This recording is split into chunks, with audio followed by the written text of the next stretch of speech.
their efforts to cut costs. Alexandria Bonilla, KSL News Radio. Our top national story this hour from ABC News. The White House is now threatening to fire government employees who may be furloughed if a government shutdown happens.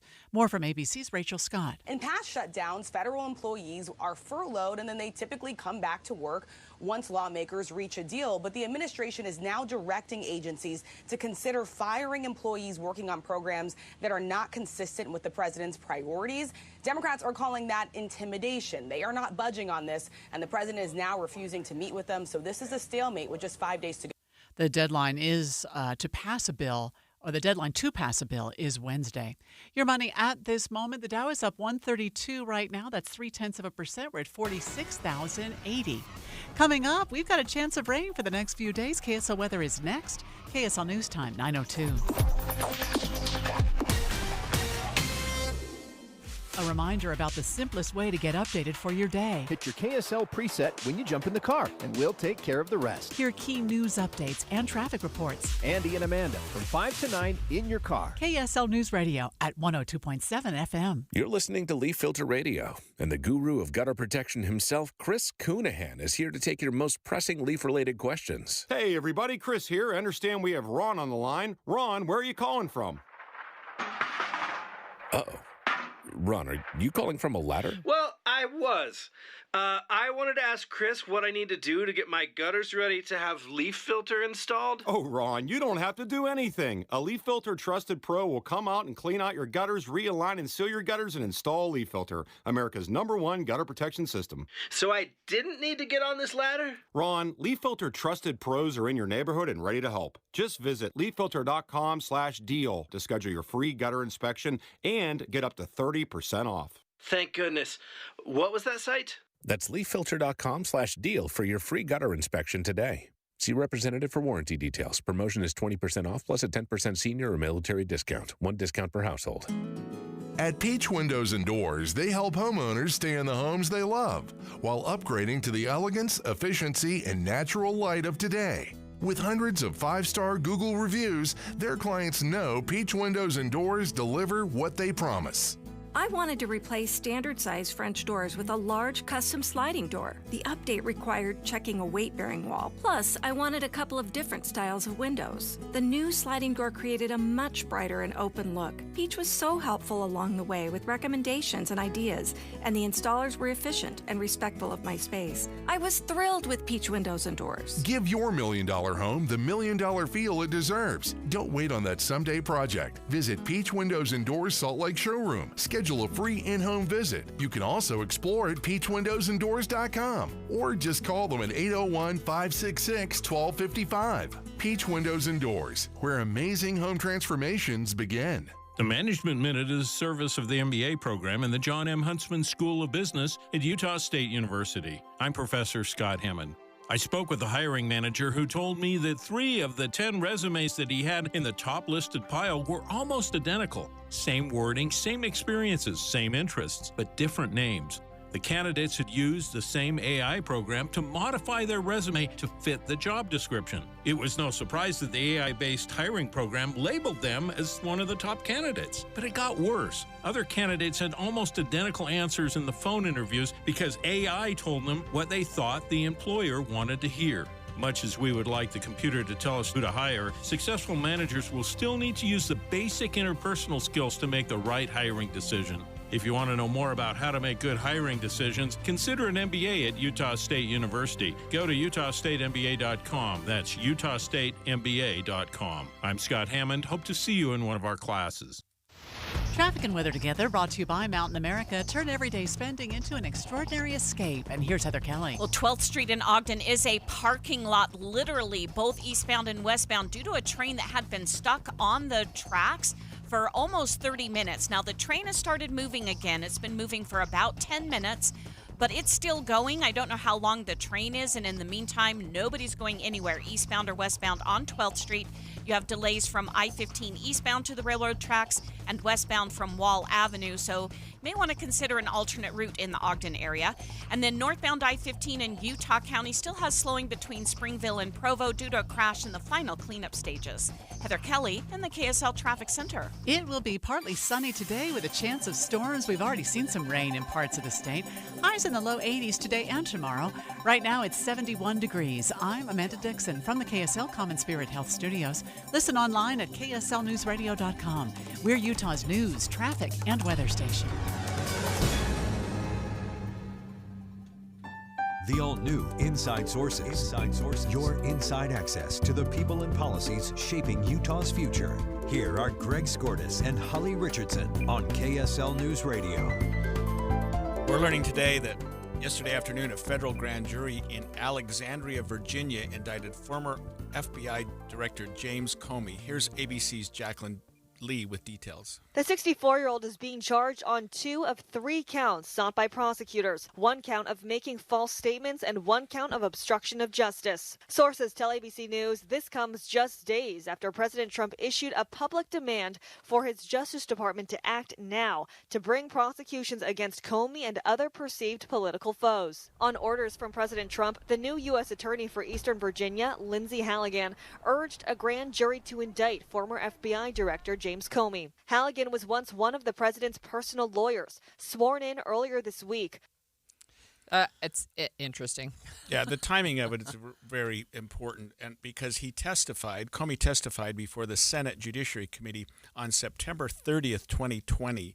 So there's a 5-year statute of limitations for this particular crime, which meant they had 4 days. Literally 4 days to get the indictment filed, and they did get the indictment. Before I get to the indictment, here's James Comey's full response that he posted on Instagram. My family and I have known for years that there are costs to standing up to Donald Trump, but we couldn't imagine ourselves living any other way. We will not live on our knees, and you shouldn't either. Somebody that I love dearly recently said that fear is the tool of a tyrant. And she's right, but I'm not afraid, and I hope you're not either. I hope instead you are engaged, you are paying attention, and you will vote like your beloved country depends upon it, which it does. My heart is broken for the Department of Justice, but I have great confidence in the federal judicial system, and I'm innocent. So let's have a trial and keep the faith. I mean, pulling no punches. Yeah, let's have a trial. Let's have a trial. Well, and he started off by saying I'm innocent. Right. And he comes out talking about Donald Trump personally, and in as much as he's believing this to be a political prosecution. Let me just read from the indictment itself. I pulled it up this morning, of course, because I read. You're an attorney because you read those for fun. So a grand jury has issued an indictment. It charges 2 counts, and so some indictments, Holly, are what we call a speaking indictment. In other words, it has a lot of information. If you recall, Jeff Gray, the county attorney in Utah County, it wasn't an indictment. He was reading from an information, and their state and federal does things differently. We may be able to get into that. But he gave us a lot of information about the Tyler Robinson case. This indictment gives you 1 paragraph. We don't really know much about it. It just says that he gave a false statement before the legislative branch of the government, that is the U.S. Senate, and that he said that he had not authorized someone else at the FBI to be an anonymous source in a news report. And they claimed that was false because he knew that he'd authorized someone to give an anonymous report. So what this involves is an investigation that the FBI was doing at the time regarding Trump's campaign colluding with Russia. In 2016. Exactly, in 2016. They were doing an investigation. Nothing came of it, but there was some allegation that he, as FBI director, had directed someone in the office or someone to leak the information about it. They didn't have enough to charge. They didn't have enough to bring anything that could have indicted or caused the then president to be charged. But some people in the administration thought that somebody was leaking information. The public was getting information about this investigation, and they thought that it was coming from Comey. So he was brought before the Senate. It was actually Ted Cruz that was interviewing him for this particular statement that he allegedly made. Well, he did make it. We heard it. whether it was true or not is the question, where Cruz pinned him down and said, did you in fact direct someone in your agency to leak information about the Russian investigation? And he said, I did not. That is the essence of this criminal prosecution. And so he's charged with giving a false statement. He's also charged with a second count, which they're calling obstructing a congressional hearing by giving a false statement. So sort of two acts that create the same thing. It's the same thing. How do you obstruct a congressional hearing with the same statement? Well, that's the issue. I mean, the feds have crimes that cover just about everything. But Okay. so if you're in a hearing and you're trying to disrupt the hearing and you're lying, that could potentially create two crimes. That's what they're saying. That he's disrupted. This hearing's not going anywhere because he's giving false information. It's a stretch, I'll admit. But this whole case is a stretch, and I'll tell you why I say that. And I don't know the evidence behind it. It may be a very strong case. But when Trump took office, he made clear that he was going to go after James Comey. Yep. He appointed a prosecutor, a U.S. attorney from that particular district, where it's the Eastern District of Virginia. He handpicked his U.S. attorney, took the case to that U.S. attorney and said, I want you to file charges against James Comey. That U.S. attorney said, we don't have enough evidence. I can't get an indictment. She's immediately fired, and a new U.S. attorney is appointed for that district who has no experience, allegedly. There's some comments and that we're hearing about that particular prosecutor. She brought this case. And interestingly, Holly, when I read the indictment, usually you have the U.S. attorney for the district of wherever. Utah has one at any given time. But the individual prosecutor that gets the indictment will sign it. Yeah, say, I right? authorize this. Nobody would sign it. She had to sign it herself. Oh, my goodness. So there is a lot of concern about the quality of the case, whether or not they can get very far. And they say that you can indict a ham sandwich. And what that means is, it's a common phrase. What it means is you don't need very much evidence to get an indictment. Okay. When you're appearing before a grand jury, you need 12 people, and you usually have somewhere between 16 and 23 to say, yeah, there's probable cause. There's cause to believe something occurred. There's no judge at the grand jury. There's no defense attorney at the grand jury. There's no rules of evidence like, hey, you can't say that. That's hearsay. I mean, the prosecution has this grand jury in front of them, and they're secret. You couldn't go in if you wanted to. I've sat in on grand juries because I've had clients, but then they make me leave. Wow. My client can step out once in a while and say, hey, can I talk to my lawyer? But I don't know what's happening in the actual grand jury itself. Wow. They hear the evidence and they decide, and they actually brought 3 counts before this grand jury, and they decided not to indict on 1 count. So that had to be really weak. Wow. So, yeah, this indictment is going forward. Well, going forward to trial, right? And then that's a lengthy process, and it's going to be very different, it sounds like, because they do have to produce evidence. Then you have to get 12 jurors unanimously to find not probable cause, proof beyond a reasonable doubt. It's a much higher standard, and it has to be unanimous, where the grand jury, you only need 12 out of, sometimes you have as many as 23 in the grand jury. Wow, so, interesting. So, yeah, and he hasn't even had his first appearance yet. That comes up, I think, the first or second week of October. He'll enter a not guilty plea at that time, no doubt. Yeah. They'll schedule a trial. Will it be this year? Almost certainly not. But he makes it sound like, Holly, that he's ready to go to trial, and he's saying, bring it on. Yeah, exactly. That's what it sounds like to me, too. So, and also, I don't think he's surprised. I'm sure he saw this coming. Yeah, disappointing, I'm sure, because he was counting the clock down, and it got down to 5 days before the statute ran. Okay. Do you want to buy furniture before the holidays or kitchen cabinets? I actually need to buy some furniture. You better hurry and do it. That and new trucks and pharmaceuticals, they're all being hit by new tariffs next week. We're going to talk about that when we come back. Stay tuned. Hi, this is Doug Ryden. For years, I've been telling you about products I truly believe in and that we use in our home. And one is Kinetico. We all know the downsides of hard water, tough on home appliances, frustrating spots on shower doors, but it also affects your personality. When you shower, does the water feel invigorating? Hard water can leave your skin feeling sticky and itchy. A Kinetico soft water system changes everything. It's like having a luxurious spa experience when you shower, making your daily routine something you look forward to.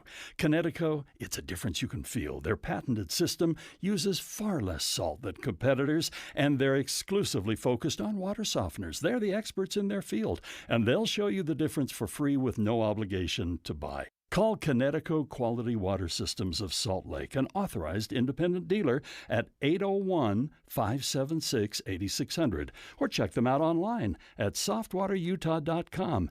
Start enjoying your water. Spoil yourself every day. The power of we believes in you. It advocates for you. It completes your circle. It makes sure you have the strongest circle possible.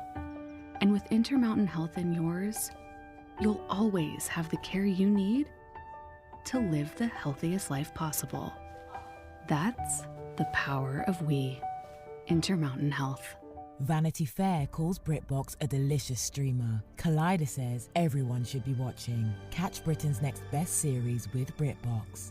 Stream acclaimed new originals like Code of Silence. You read lips, right? And Linley, based on the best-selling mystery series. Hi, Linley. Take it from here. And don't miss the new season of Karen Piri, coming this October. You don't look lip, please. I'll take that as a compliment. See it differently when you stream the best of British TV with BritBox. Watch with a free trial today. Let's go! You still got it, but your immune system weakens as you age, making it harder to fight flu, pneumococcal pneumonia, RSV, and COVID-19. Ask your doctor or pharmacist which vaccines you need. Sponsored by Pfizer. Go from daydreamer to industry leader with Amazon Business. From office supplies to IT essentials, Amazon Business provides tools that help you save costs and make insight-based decisions. Learn how to bring your visions to life at AmazonBusiness.com. J&J Garden Center is your fall headquarters. Now through November 1st, save 20% on perennials, shrubs, containerized trees, soils, fountains, and more. You'll also find clearance trees up to 50% off. Fall is the perfect time to plant pansies, mums, and fall bulbs. Don't forget pumpkins, gourds, strawbills, and corn stalks. Plus, explore our gift shop for cozy fall decor and seasonal finds. Hurry and visit us in Layton today, and let's get your garden fall ready. J&J Garden Center, where fall begins. When it comes to vaping, the truth can get clouded. So let's make it clear. Vaping is not safe for kids, teens, or young adults. It's just not. Because vaping can put microscopic particles into your lungs. And dangerous things like metals and volatile organic compounds into your body. And nicotine, the same highly addictive substance found in regular cigarettes. Nicotine can harm a person's brain development through their mid-20s. Affecting learning, memory, attention, and impulse control, and priming the brain for other addictions. Vaping products also come in kid-friendly flavors that can make them appealing to youth. And many kids also use other drugs, like marijuana, in vaping devices. With appealing flavors, high nicotine levels, and lots of promotion on social media, many kids think vaping is harmless, but it's not. So talk to your kids about the risks of vaping, because when you talk, they hear you. For more information, visit underagedrinking.samhsa.gov. Mom and Dad used to argue about everything, especially about Dad's drinking. It drove me crazy. It got so bad, I couldn't do my homework. I couldn't concentrate. I absolutely refused to let any of my friends come to our house for any reason. I would have been humiliated if anyone found out how much my dad drank and how loud my mom screamed at him. My family went from totally crazy to quiet, calm, and even peaceful. The only thing that happened is my mom started going to Al-Anon family groups. Her relationship with my dad really changed. I asked Mom if she would take me to her Al-Anon meetings or to Alateen. I wanted to see if I could have a better relationship with my dad. I'm sure glad I did. If someone's drinking troubling you, you might be surprised at what you can learn in an Al-Anon or Alateen family group from people just like you. Call 1-888-4-ALANON or go to alanon.org. People think saving money is hard, but really, it's easy. It's as simple as changing a few spending habits. For free tips on how to save the easy way, check out feedthepig.org. That's feedthepig.org. This message brought to you by the American Institute of CPAs and the Ad Council. Inside Sources. Yesterday, President Trump unveiled sweeping new import tariffs, including 100% tariffs on branded drugs and 25% tariffs on heavy-duty trucks. Here's ABC's Rachel Scott with the new round of pharmaceutical tariffs. A 100% tariff on pharmaceutical products starting on October 1st, the president says, in just 5 days, unless the manufacturing plants are made here in the United States. The president clearly seeing these tariffs as a tool to try to ramp up production and manufacturing here in the United States. But of course, as we've talked about this, that only takes time. And if the president and the administration does go through with this, it could significantly raise the cost of those pharmaceutical drugs. And it's highly unlikely that they're going to get their pharmaceutical manufacturing company set up by October 1st. I mean, we're 5 days away from that. Well, if you remember with the, I think it was Apple products, right, that they committed to building manufacturing plants in the U.S., and then that was good enough for President Trump. Yeah, so I had heard, and I'm going to try to find this in the article, that there were some drugs, the ones that are the most popular, the big ticket items that were not part of this tariff, but I'll look into that while we're talking here. But it also involved tariffs on trucks. There was a 50% tariff on kitchen cabinets and bathroom vanities, 30% tariff on upholstered furniture. New duties on those starting October 1st. This kitchen cabinet and bathroom vanities is... It's going to personally impact you. Yeah, it's going to personally... We're building a little addition to our little summer home down by Capitol Reef, and we got to furnish it, so I think we need to run over... You better hurry. We need to run over somewhere this weekend and grab some stuff. Oh my! Otherwise, it's going to be 50%. 50% tariff is a significant amount. I mean, that means a $200 cabinet is going to cost $300. There are no such things as a $200 cabinet, but I'm only so good at math. Look, I'm looking at the Associated Press article. Well, one of them. There's multiple articles on the tariffs today because he just announced them yesterday, and all of a sudden they're being put into effect next week. But one of the things that they say in this article that while the president did not provide a legal justification for the tariffs, he did appear to kind of stretch things maybe because he stated on Truth Social that the taxes on imported kitchen cabinets and sofas were needed, quote, for national security and other reasons.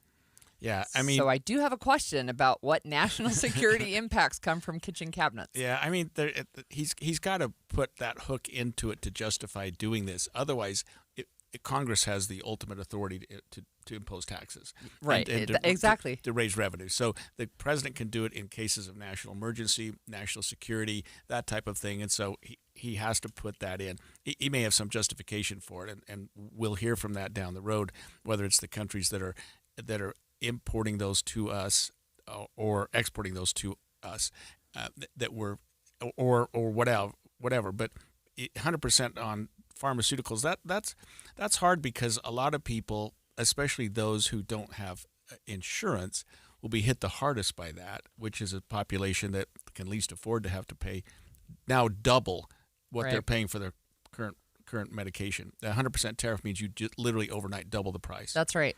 And I think if I remember correctly, we've been talking about tariffs off and on the entire time we've been doing the show because it was on again, off again, on again, off again, and some of them went into effect in August, but I think he was talking about 250% tariffs, and so 100% is less than that. Dial it back a little bit. He did say that the 100% tariff on branded drugs would only apply to producers that had not already broken ground. So that goes to what you just talked about earlier. If they're building a manufacturing plant in the United States, they may be exempt from that. Right. So they don't have to have it up and running, but they've got the checks in the mail. Yeah, but I wonder also if manufacturers can go to him and say, if we pledge to build, like Apple pledged to build, additional plants, if that would cover them. I don't know. It doesn't cover generics, right? So a branded drug means you're buying the name brand, and those that come from overseas, of course, we do have some of those. Right. During an Oval Office event on TikTok, President Trump expanded on his plans to use a small portion of the upcoming money from tariffs to support farmers. We're going to take some of the tariff money, relatively small amount, but a lot for the farmers. And we're going to help the farmers out a little bit because during this transition period, a period where we're taking in incredible amounts of money, we'll have a little bit of a shortfall with the farmers until the tariffs kick in, because they haven't kicked in for the farmers yet. And I think this was in response to farmers who across the country have really expressed some concerns over his tariffs, especially soybean farmers who say their orders from California have really shrunk. Yeah, that's right. That's right. It's really dropped. So let's look more, see if we can figure out some of these medications specifically. We've got some questions about that from our texter, so we're going to look for that. But one of the things that's interesting is we do see American farmers who are saying we can't even survive, right? We're not surviving, and so it's interesting to me that we're doing bailouts now because I thought we were kind of over that. Yeah, there were some court hearings or court decisions, putting down some of his tariffs. So I don't know whether this is going to result in that. Also, whether there will be some lawsuits filed, I guess is what I'm getting at here, to challenge these tariffs. And I hadn't realized, we've talked about this before. I now realize it, of course, because we've talked about it, how many drugs that we use in the United States are not produced in the United States. That's because right.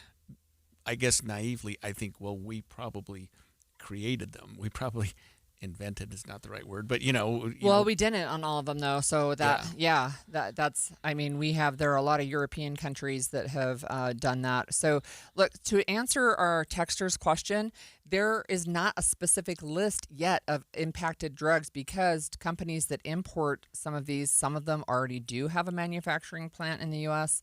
And some of them do not.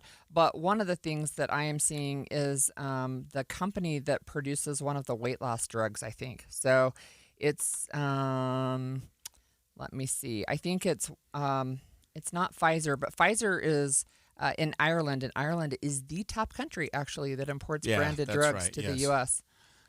Yeah, they must be trying to set up some kind of shop in the United States, but you'd also expect that these countries, they make a lot of money off of their own exporting of pharmaceuticals, and they create that, and it's a big part of their economy. So, but sticking 100% tariff on that is going to be, it's just going to be tough. And I suppose, like all of his tariffs, like the great majority of his tariffs, this will be revisited in the next 5 days. Because perhaps, right? We've seen that a lot. Yeah. Okay, I do have an answer on some of the companies. So there's the company Novartis, there's company Roche, there's German drug makers Merck and Bayer. So I think those names are probably familiar. There's also Japanese companies. I'm not as familiar with them, but there are several that produce branded pharmaceuticals. And then in India, even though many of the medications we get from India are generics, they still have some branded pharmaceuticals that we get from India. Yeah, I had heard that India was a huge exporter of drugs to the United States. I remember that now. I didn't realize, would you say Ireland was one of the top ones? Yeah. You don't think about that. But, there's such a global economy that anytime you have tariffs like this, and we're just talking about drugs, there's also what we talked about earlier, levies on heavy-duty trucks. And again, that must, I guess I'm guessing here, that that would affect Canada. I don't know where else we get heavy-duty trucks. Of course, I guess either, maybe actually. Japan. Germany? Yeah. Are they heavy-duty, though? Yeah, I don't know. I don't know. I don't know either, actually. One thing back on the kitchen cabinets, though, there's a major company that imports furniture, but it's kind of DIY. Do you know who I'm talking about? IKEA? Yes. Yes. And they actually said, look, tariffs are going to impact us in a bad way. Right? That's actually where we were going. They're known for cheaper prices, but you got to put it together yourself, right? And they're saying, look, this is going to really hurt us. Yeah, that's, I don't know, kitchen cabinets and bathroom vanities. It's an odd one. 30% tariff on upholstered furniture. It's just... That's a sofa or yeah, so a my recliner. guess is these aren't so much directed toward the products as they are the countries that export them. Just to think that you've sort of defined it in that particular way. We'll do a little bit more research, maybe come back to that later. The government is only funded through Tuesday. That's next week. Instead of furloughing federal workers, the administration is telling departments to prepare for mass layoffs. This time it might be serious. We'll talk about that when we come back. 9:30 at KSL News Radio. I'm Amanda Dixon. KSL's top story this hour. The 25th ranked BYU football team is looking to stay undefeated as they start conference play tomorrow. They'll be headed to Colorado for a rematch with Coach Prime and the Buffaloes, who the Cougars beat down in the Alamo Bowl last season. Colorado head coach Deion Sanders, per usual, had a lot of praise for BYU head coach Kalani Sitake ahead of this week's matchup. I admire him so much. I mean, played at the university, had the opportunity to play pro ball. Just a straight-up winner. He's a winner. BYU is looking to improve to 4-0. Kickoff is at 8:15 tomorrow night. Catch all the action, including pregame, starting at 6 right here on KSL News Radio. Our top national story this hour from ABC News. 2 undocumented immigrants are in the hospital after a sniper attack on an ICE office in Dallas earlier this week. ABC's Jim Ryan says there is no indication that this was a spur-of-the-moment assault. Joshua Yan purchased his bolt-action rifle last month and was researching various ICE facilities, including the one just northwest of downtown Dallas. Acting U.S. Attorney Nancy Larson says Yan did leave behind notes. These loose notes included a game plan of the attack and target areas at the facility. In the same notes, Yan expressed his hatred of ICE, calling the agency's actions human trafficking. In the end, the sniper killed 1 detainee and wounded 2 more before killing himself. Jim Ryan, ABC News, Dallas. Your money at this moment, the Dow is up 245. That's 0.5%. We're at 46,192. And coming up, we've got a look at the weather forecast. Cloudy skies and a chance of rain for much of the next week. KSL weather is next. KSL News Time, 9:32. The sources where we get our news matters. When you listen to Utah's Morning News, we want you to feel the stories are important to you and trustworthy. This is Amanda Dixon. And I'm Andy Farnsworth. Join us weekday mornings on KSL News Radio. This is Christian Staples with Arctic Spas. Way back in 1989, I started servicing hot tubs in Park City, and I learned the hard way in the freezing winter in the mountains that hot tubs are not built for Utah's harsh climate. I then found the Arctic Spa, the most northern manufacturer of hot tubs built specifically for the northern climates. Arctic Spas use perimeter insulation similar to your house where the outside walls are insulated. This allows us to utilize the excess heat from the motors to help heat the water and reduce your electric cost each month. Since then, we have sold 10,000 Arctic Spas here in Utah. We've learned that Arctic Spas last longer because they are built stronger. You can just feel the difference. Arctic Spas are easier to fix because we put access panels all the way around the spa, which makes it less expensive for you. Add this to the lower electric bills each month, and you end up with the least expensive hot tub to own over the long term. Arctic Spas, with stores covering all of Utah in Salt Lake, American Fork, and St. George, or online at arcticspasutah.com. Arctic Spas, the only spa built for Utah's harsh climate. Confidence is knowing you're ready to handle whatever comes your way. That's what it feels like to take on your workday with Cintas. They make sure your AEDs are up to date, your fire extinguishers are tested and inspected, your floor mats are cleaned and delivered, and your workwear looks good, feels good, and is freshly laundered with the Cintas Apparel Plus program. So are you ready to take on today? Visit Cintas.com and get ready for the workday. Let's go! You're still glowing, flirting, grooving. You still got it. But your immune system weakens as you age, making it harder to fight flu, pneumococcal pneumonia, RSV, and COVID-19. Vaccines are a key part of any health routine and help strengthen your immune response. Ask your doctor or pharmacist which vaccines you need. Schedule in minutes at VaxAssist.com. Sponsored by Pfizer. I'm back to doing what I love and more. Thanks to the Good Feet store. Do you spend half your day walking or standing while working? If you have foot, knee, or low back pain, the Good Feet store wants to help you like we helped Tony. Pain that I experience the most is foot pain from being on my feet all day. You're having to kind of talk to yourself through the whole shift, like, I got this, I can do this. Before, I felt defeated, and now it's like, all right, let's go. I'm ready. A whole new life, like sunshine coming out. And here's Dennis. Working at an amusement park, it's always on your feet. I just couldn't take it, but I didn't have a choice. I just couldn't believe that putting these arch supports in made that much of a difference that quickly. Good Feet just took that pain away, and I could do my job, and I could take care of my family. I know what my tomorrow is going to be. It's going to be positive, and it's going to be pain-free. You deserve a better life, too. Stop in the Good Feet store today. Walk-ins are always welcome. Or find the location nearest you and schedule an appointment at goodfeet.com. Thanks to the Good Feet store. Traffic and weather together, brought to you by Mountain America. Turn everyday spending into an extraordinary escape. And here's Heather Kelly. All of our earlier accidents in Utah County have cleared, so now you've got good speeds both northbound and southbound on I-15 through Provo and Orem, and continuing over the point of the mountain into the Salt Lake Valley. We also don't have any delays coming out of Tooele County or on the 201 freeway. And whatever substance had spilled on the exit ramp from I-80 westbound onto US 40 ramp, that has been cleaned up, so both lanes are now open. Heather Kelly in the KSL Traffic Center. It'll be partly sunny today with a chance of storms. We've already seen some rain in parts of the Wasatch Front. Highs will be in the low 80s. Tomorrow, much more of the same, plus a good chance of rain on Sunday. Right now, it's 71 degrees. I'm Amanda Dixon from the KSL Common Spirit Health Studios. Listen online at kslnewsradio.com. We're Utah's news, traffic, and weather station. The all-new Inside Sources. Your inside access to the people and policies shaping Utah's future. Here are Greg Skordas and Holly Richardson on KSL News Radio. Congress is running out of time to pass a bill that would keep the government funded after Tuesday, and the White House is threatening to fire government employees who may be furloughed if the government shutdown happens. Here's ABC national correspondent Stephen Portnoy with the story. The White House Budget Office says if there is a shutdown next Wednesday, federal agencies shouldn't just enact temporary furloughs, they should also plan for permanent layoffs. At a Capitol Hill news conference, top House Democrat Hakeem Jeffries had this word for the Budget Office's director. Our response to Russ' vote is simple: get lost. Senate Democrats say they'll filibuster any stopgap spending bill that doesn't reverse recent changes to Medicaid or extend expiring tax credits that have made Obamacare exchange plans more affordable. Stephen Portnoy, ABC News, Washington. In past shutdowns, federal employees, after they're furloughed, and they typically get back to work once lawmakers reach a deal, but Democrats are calling this intimidation.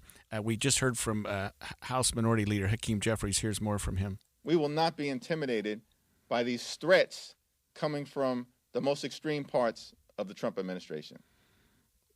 You know, this hits a little close to home because my wife works for the federal government. She works for the judiciary, and they're telling her, be ready. But here's something I don't understand. She said, I'm an essential employee, which means she still has to go to work.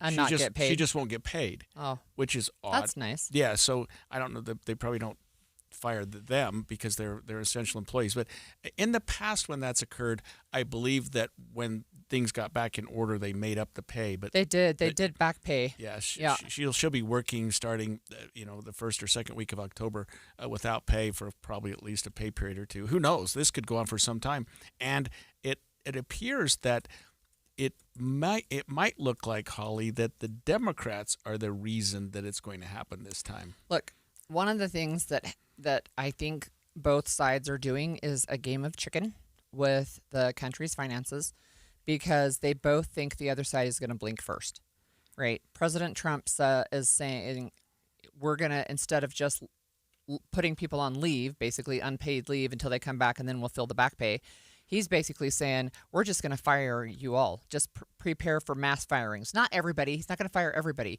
What he's saying is we want every department to look at mass firings this time, not just furloughs. And the Democrats are saying, no, we're not going to be intimidated by that. And each side is depending on the other side to get the blame. So in the past, and I may not understand it particularly well, in the past they've enacted, I think they call it a continuing resolution, which says, okay, let's at least keep it going under the current guidelines and the current situation. That's right. Until we can get it figured out. We've funded our government by continuing resolution for a really long time. Okay. So it feels like the budgeting process is supposed to be one where you actually pass a bill, right? Where you have back and forth, and continuing resolutions have really been. It really is a stopgap measure. It's like, okay, look, we're going to agree that XYZ resolution, we're going to extend it for 7 weeks. Is one of the things that the House voted on just recently. We're going to do a 7-week extension. The Senate said no. The White House said, well, why don't you do 4 months? They said no, right? So they're trying to figure out, can we do a continuing resolution for fiscal year 2026, which is different than passing a budget. Yeah, and it seems like we're always up against it. I mean, how many times do we have to deal with this? Yeah. Okay, the continuing resolution maybe the last one was in March of this year. Maybe it is time to do a 1 year one.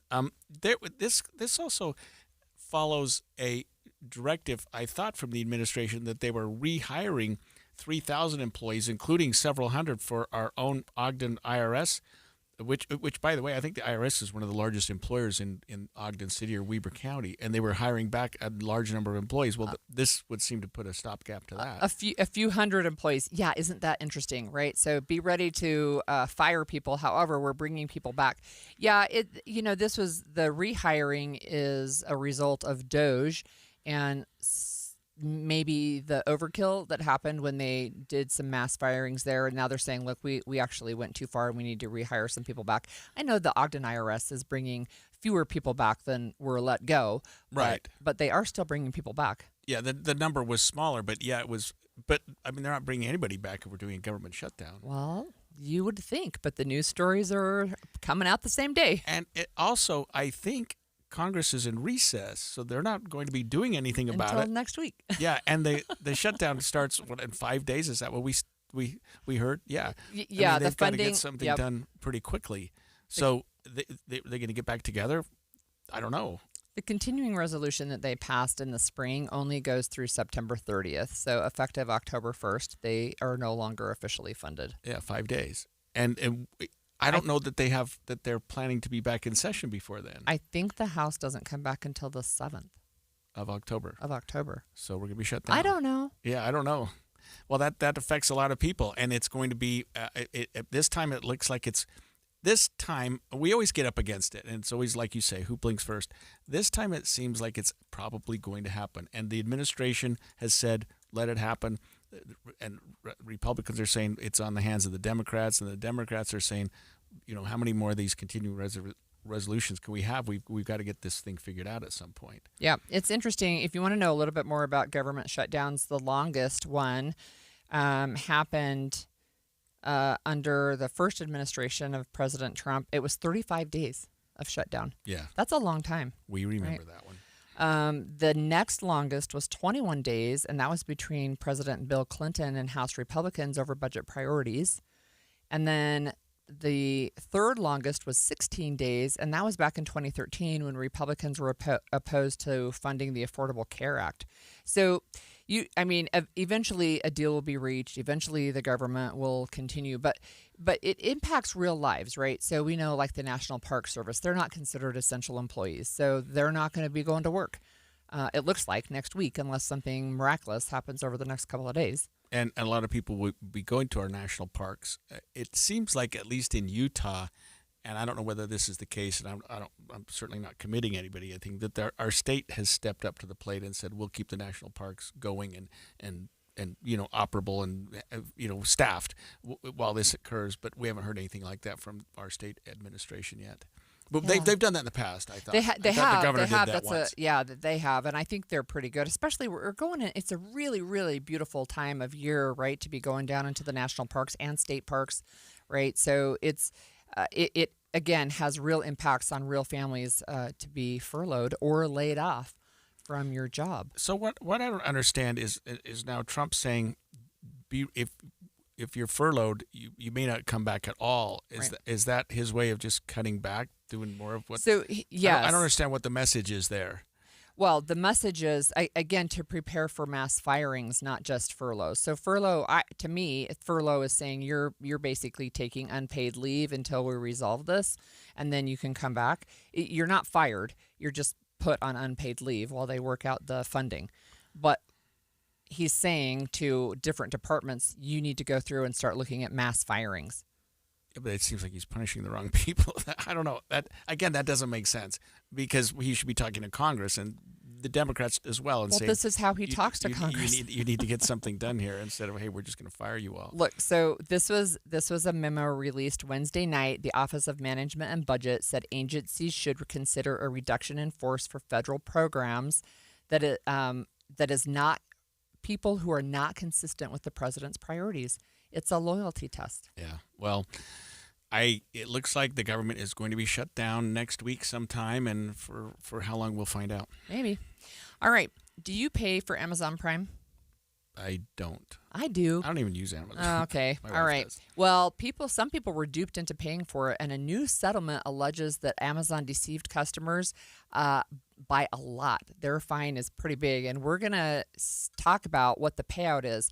That's coming up next. We're streaming live at KSLNewsRadio.com and on the app for KSL News Radio, sponsored by At Your Service Pros. September means it's time for Any Hour Services free furnace sale. What's up, everybody? I'm Mike Wilson with Any Hour Services, and as summer comes to a close and falls right around the corner, the weather gets, well, perfect. And when the weather's perfect, people need a little extra incentive to replace their heating and cooling system. That's where Any Hour Services free furnace sale comes in.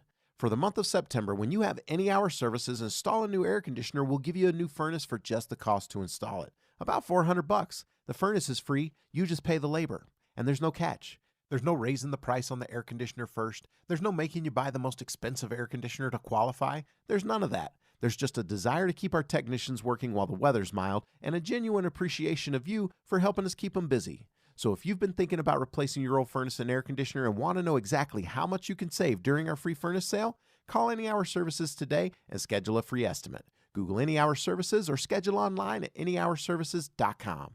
No one helps more homeowners than Any Hour Services. KSL offers the best daily newsletter in the state. It's the 3 things you need to know. Every weekday, we deliver quality and relevant content to your inbox. No ads, no spam, just the 3 things you need to know to be informed about the world around you.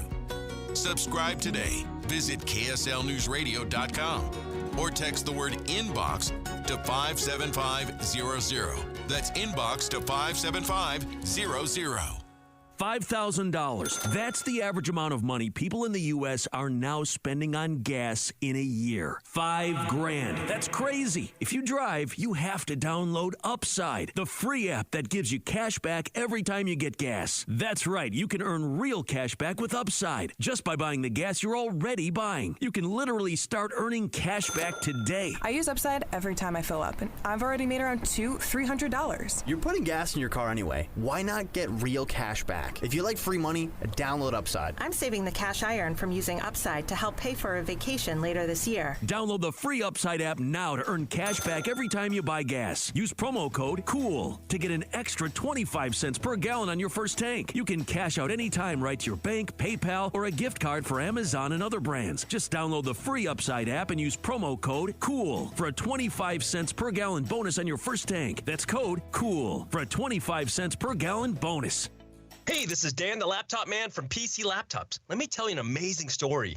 Last week, a customer came in. They were a creative director for an agency, and they were frustrated that their old, slow computer wasn't processing their files quick enough. He had a big project due and could not afford any delays. Well, we hooked him up with one of our new, powerful 2025 desktops for only $999, and he was able to complete his project with ease. Take one home today. The new 2025 S1 desktop or SM3 laptop for only $999. You heard that right, $999. You get a blazing fast processor, 16 gigs of RAM, and over a terabyte of blazing storage for $999. What else do you get? Lifetime service warranty, and we have 12 months special financing on approved credit. Hurry in right now because supplies are limited, because at PC Laptops, we love you. Just check us out at PCLaptops.com. $999, PCLaptops.com. Hi, this is Derek Overstreet, president of the New Millennium Group and co-host of Stop Working, Start Living with KSL News Radio. Can you imagine what your life would be like if you could retire 3 to 5 years earlier than you thought possible?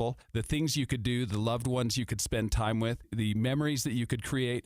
That's what our team at the New Millennium Group does. We'll walk you through the entire process every step of the way. If you'd like to get a copy of the 5-step proprietary plan that will help you retire 3 to 5 years sooner than you thought possible, give us a shout right now. 888-999-6370. That's 888-999-6370 or utahsfinancialplanner.com. Listen, most of our listeners right now have a tax problem, not a money problem. There's not enough money in Social Security Medicare as it is. Let us show you how you can significantly reduce your taxes. That's 888-999-6370, 888-999-6370, or utahsfinancialplanner.com.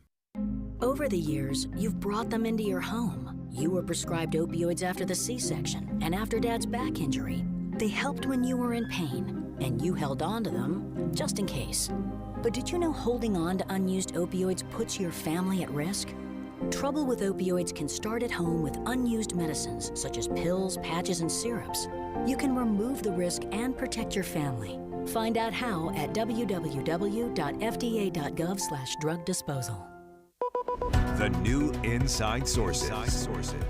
So before we jump into Amazon Prime needing to pay customers money, we had a really great question from a texter come in over the break, and they asked this: is it true that if Canada's Congress or their government doesn't pass a balanced budget by their deadline, then there's a special election and all members of that Congress must run for re-election so the people can oust their reps who don't do their job? And the answer is kind of. Actually. Really? So, yeah, it doesn't necessarily result in an immediate government shutdown, but it's considered a loss of confidence that will likely force a general election. So they have a multi-party system, and if there's a loss of confidence, and you could see that with who's the recent prime minister that stepped down? Justin Trudeau. Trudeau, yeah. So when he stepped down, it was because he had a loss of confidence. So then they call an election, and the prime minister either has to resign or ask the governor general to dissolve parliament and call a general election. So if they have that loss of confidence vote. So really interesting. But I have to add this about the U.S. So in the U.S., for a number of years, there have been congressmen and or senators who have proposed bills that they basically call no pay. It's a no pay bill. So it says if you don't pass a budget, no pay act. If you don't pass the budget, you as the congressperson don't get your salary. You don't get paid. And Rick Scott of Florida, Ted Cruz of California, there's a number of people who signed on to this year's bill. Of course, it hasn't passed. Right. But at least some people are saying we don't think we should be paid for not doing our job. So Right. at least there's that. Yeah, interesting. So two ways to keep them at their feet. I think the I think the texter's trying to tell us maybe that makes sense. Yeah. Doesn't Canada say, Fine. hey, if you don't pass a budget, maybe Where you we're call gonna a special have election and you're all out. Special election. Yeah. It's Senator Ted Cruz of Texas. Well, and he said, no, if you don't, I won't take pay if we can't sign a budget or pass the budget. Yes. So interesting. Well, we love our texters and our listeners who and Holly likes to go into and watch those. I'm sort of watching my own board here, but if don't be shy about texting. Yeah, It's 57500. And we're going to talk about Amazon and Amazon customers soon to be getting some money back. It could be as much as $51, which will buy you one more thing on Amazon. Yeah, well, Amazon has entered into an historic legal settlement. The deal centers on government claims that Amazon deceived people into signing up for a subscription. Here's ABC's Andrea Fujii. A record payout by Amazon as it settles a case brought by the federal government accusing the company of tricking customers with sophisticated subscription traps into signing up for Prime and making it hard for them to cancel. Amazon Prime is a loyalty program that offers fast, free shipping costing about $15 a month. The Federal Trade Commission claimed Amazon enrolled millions of people in Prime without their consent and is now required to pay $1 billion in civil penalties and $1.5 billion in refunds. Wow, that's a lot. That is a huge settlement. So $1 billion just to the government in penalties for having to bring the action against them. The Federal Trade Commission brought this, and $1.5 billion in refunds. You said that's going to amount to about $51 per person. So you asked me before the break if I do Amazon Prime, and I don't because I don't use Amazon enough. I'm sure my wife does because she buys Amazon quite regularly. And it seems like it's probably a good service. You pay $15 a month or a year. I don't know what it is. A month. It's a month, yeah. And then you don't have to pay for shipping. What do you get out of it? On most things. So there are sometimes every once in a while I'll see something that has extra shipping costs. I'm like, fine, I'm not going to go that. I'll go find something that gets free shipping, right? Because I am an Amazon Prime member, and I was not duped into signing up for Amazon Prime, but it is a subscription service. And one of the complaints is that people were it was really hard to cancel. So they didn't have, and this is one of the things that we're seeing in other scenarios as well. In fact, in Utah, there was a bill that was passed earlier. It was watered down, but it was by Representative Cheryl Acton, and she was trying to say, look, we want to make subscriptions as easy to cancel as they are to get into, right? You don't have to go through 10 layers and then call somebody. I think we've even talked about that on our show before. But this is one of the parts of the settlement. Amazon, first of all, did not admit any wrongdoing as part of the settlement. Right. But part of it is they have agreed now to create a clear and conspicuous button to allow customers to decline a Prime subscription and make it easier to cancel. So if you remember Prime Days, we've talked about that too, is they're trying to go out and generate more customers. Well, if you do Prime Days, everybody's eligible for free shipping because that's what they want you to sign up. I see. And just to see if you're eligible, customers who sign up for Prime between June 23rd, 2019 and June 23rd, 2025 through certain offers, so a 6-year period, and who use few Prime benefits afterwards will automatically receive the $51 according to the court documents. So it's going to be if you look at it from the individual consumer perspective, it's not big. But if you look at it from the punishment for Amazon, $2.5 billion, I don't care how big you are, that's a substantial hit. And I think they're $1 trillion company, maybe. Okay, but I mean, they can afford it, but they can't afford it very often. And it had to cost them a lot. And the PR part of this cost them a little bit too, because people are going to be reluctant to say, okay, Amazon duped some people in the past, arguably. Maybe I don't want to sign up for some of their services in the future. Yeah, well, I have done that myself, and not with Amazon Prime, but with signing up for some things and saying, okay, I want to do this trial, and then end up with surprise charges on my credit card because I forgot to go in and cancel after the trial period or whatever, right? It's part of a broader conversation, I think, about how people get into subscriptions. It can be gym memberships for all we know, right? Yeah. That was one of the things talked about in Utah. But this one specifically is Amazon, one of the big players, right? And you can get $51 back. In fact, it would apply to you if you had accidentally signed up because you just don't use Amazon. Yeah. Prime, Amazon Prime. For all I know, I did. Because it said some people signed up without their consent. So maybe if you bought something on Amazon and they said, "Oh, you're great. Now we're going to sign you up." Now you're signed up, yeah, because it was like in the very fine print or It's something. not like I don't use Amazon. I just don't use it enough to justify $15 a month. Right. You know what's interesting, and I've seen this online a bunch of times. It's not part of any of these articles about Amazon's paying for Amazon Prime. But if you are an Amazon Prime member, how come you also have to pay for the movies? Right? Like you have to go in and say, okay, well, I am an Amazon Prime member, and now I can either rent a movie or I can buy a movie. Right? How come it's not included? I don't get it. It seemed like Biden, toward the end of his administration, was trying to do some things to get people out of automatic renewal and subscriptions and things like that. And I don't remember if Biden was, but I know in Utah, certainly, we've been talking about it. Oh, yeah, I think he was, actually. Yeah, he was trying to pass some legislation to do that. And it's good that the FTC has followed up on that, and the current administration is supportive of that, obviously, because it does protect consumers, and that's what the FTC is all about. Even if it is just $51 a month, we certainly got the attention of Amazon and maybe other agencies that are doing similar kind of business, saying, "Hey, wait a minute, don't just sign people up." We used to buy records, or what was it, 8-track tapes or something. Yeah. You could never get out of it. Do you remember? It was a subscription service. I think it was for a penny. You could get started for a penny, and you could get like your 6 favorite records delivered to you, and then you paid forever. Then you can never get out of it. Well, it's good for that. If you get your $51, we're going to lunch. Okay. You're buying. Well, yeah, okay. I won't get it back because I use it all the time. Yeah. So anyway, you do not have to do paperwork like Greg already said. And there are actually different tiers of potential refunds. So if you use Amazon Prime 3 or fewer times within 1 year, you can receive those automatic refunds. If you use it more, it may go down. That's coming from the Washington Post.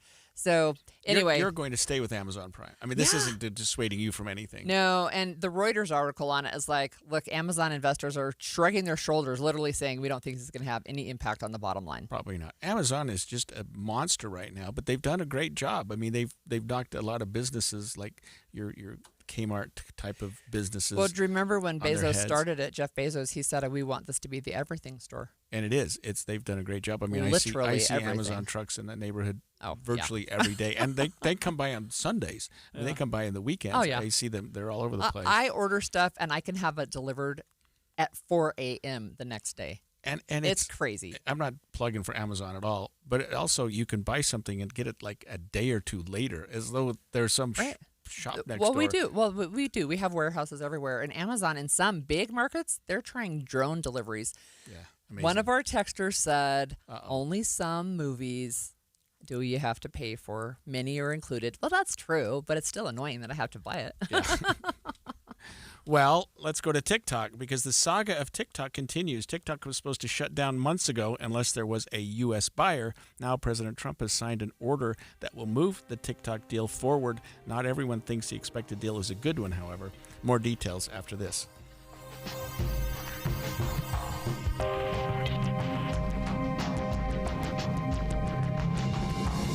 KSL FM Midvale. KSL Salt Lake City. From the KSL Common Spirit Health Studios, this is KSL News Radio. Utah's news, traffic, and weather station.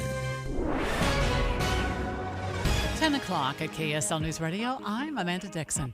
KSL's top story this hour, a domestic violence call in Colville turned deadly last evening.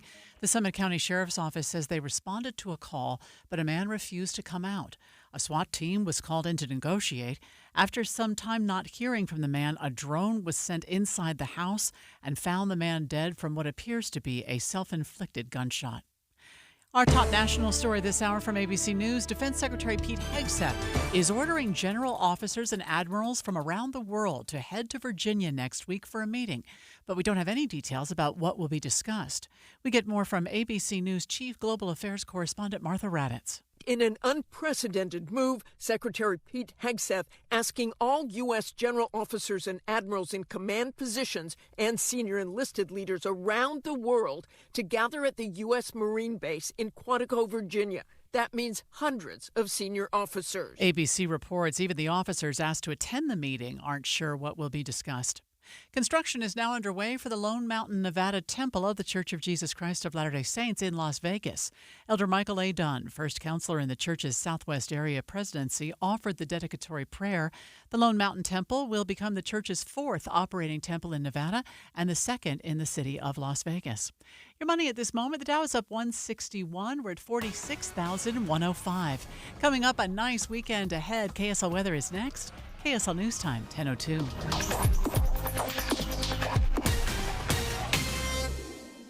Mornings are for recharging. And they're for starting your day right. We volunteer to join you in the car. Get news and weather at 102.7 FM during the most important part of your day. Andy and Amanda, each morning between 5 and 9 on KSL News Radio. Hey, want to hear something great? Right now at Wendy's, you can get 2 of the #1 selling bacon cheeseburger in all fast food, the JBC, plus medium fries and a medium soft drink for just $8.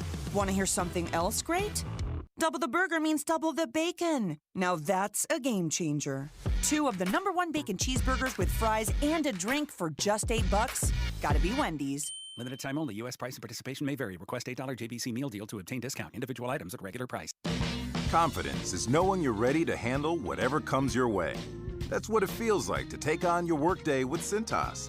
They make sure your AEDs are up to date, your fire extinguishers are tested and inspected, your floor mats are cleaned and delivered, and your workwear looks good, feels good, and is freshly laundered with the Cintas Apparel Plus program. So are you ready to take on today? Visit Cintas.com and get ready for the workday. I'm back to doing what I love and more, thanks to the Good Feet store.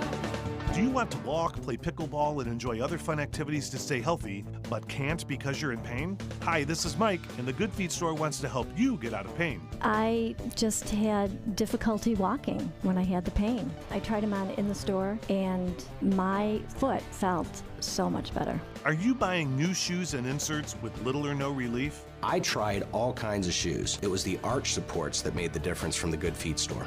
Don't let foot, knee, or back pain get in the way of you staying healthy and having fun. Thanks to the Good Feet store, I'm bowling 3 nights a week, pain-free. Get back to doing what you love. At the Good Feet store, we'll personally fit you with high-quality arch supports to maximize your comfort. Stop in the Good Feet store or book your free fitting at goodfeet.com. Walk-ins are always welcome. Make this the year you get active and healthy. Thanks to the Good Feet store. Traffic and weather together, brought to you by Mountain America. Turn everyday spending into an extraordinary escape. And here's Heather Kelly. We are accident-free all across the Wasatch Front and no delays that I can see anywhere on I-15, the east or west side belt routes, I-80 through Parley's Canyon. That earlier hazmat spill we had on I-80 westbound trying to exit onto Highway 40, that's been cleaned up. All those lanes are open. The only thing you have to contend with now are some construction barrels and all the typical places that have been in place for about a year. Heather Kelly in the KSL Traffic Center. We'll have a few rain showers off and on for much of the next week. We'll get up to 81 today, 82 tomorrow. Right now it's 72 degrees. I'm Amanda Dixon from the KSL Common Spirit Health Studios. Listen online at kslnewsradio.com. We're Utah's news, traffic, and weather station. The all-new Inside Sources. Your inside access to the people and policies shaping Utah's future. Here are Greg Skordas and Holly Richardson on KSL News Radio. Well, we've learned that President Trump has signed an executive order that will allow the deal for the sale of TikTok's U.S. assets to move forward. If you remember, TikTok is owned by a Chinese company. It's ByteDance. And there have been a number of conversations across the country, including in Utah. Like, if you look, there's no Utah government agency on TikTok, right? They feel like it's not safe, it's not secure. And there was the U.S. Congress ordered ByteDance to reach a deal and sell TikTok, or it'd be shut down in the United States in January. So there was one day, it didn't even last 24 hours, but TikTok was like, okay, we're going dark. And then they did, and then they came back because Donald Trump said, okay, you can come back. And it will be, he was off of it for a long time, but now he's on it and he uses it and he likes it. And so now there is at least a hint of a deal, I guess. So. Yeah, let's bring in ABC technology reporter Mike Dubusky to tell us, what does this order do, or where are we with TikTok right now? Yeah, I think hint of a deal is a pretty good way to sum this up, because there's a lot of T's left to be crossed and I's left to be dotted here. But as you guys indicated, President Trump signed an executive order that authorizes the sale of TikTok. Right now, the app is controlled by a Chinese parent company.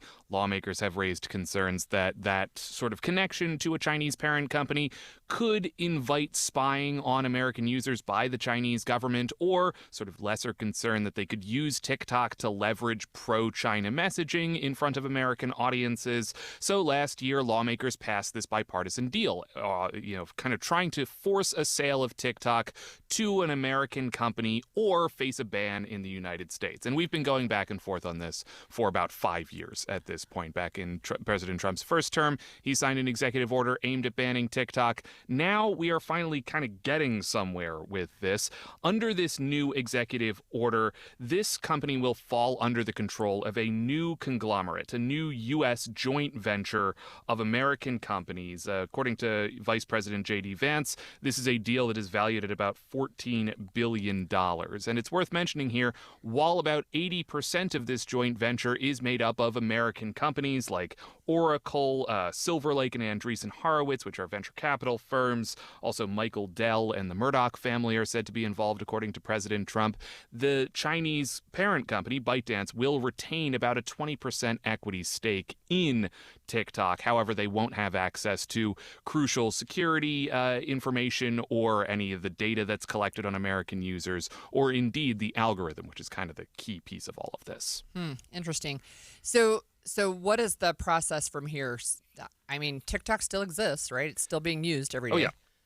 Yeah, TikTok still exists. In the short term, TikTok users will likely not see really any change to the app as this deal kind of continues to move forward. This still really does require the sign-off of the Chinese government, although President Trump has indicated in his conversations with the Chinese President Xi Jinping that they seem to be amenable to this deal going forward. However, there are certain regulatory hurdles that still need to be jumped through here, really, before anything changes. The algorithm, though, is what would change if anything were to change kind of down the line, guys. The algorithm is what makes TikTok TikTok. It's the technology that serves you the next video in a feed, and it's largely credited with TikTok's success both in the US and globally, right? It's really good. It's really good at showing you things that it thinks that you will like, and sometimes even things that you didn't know you were going to like.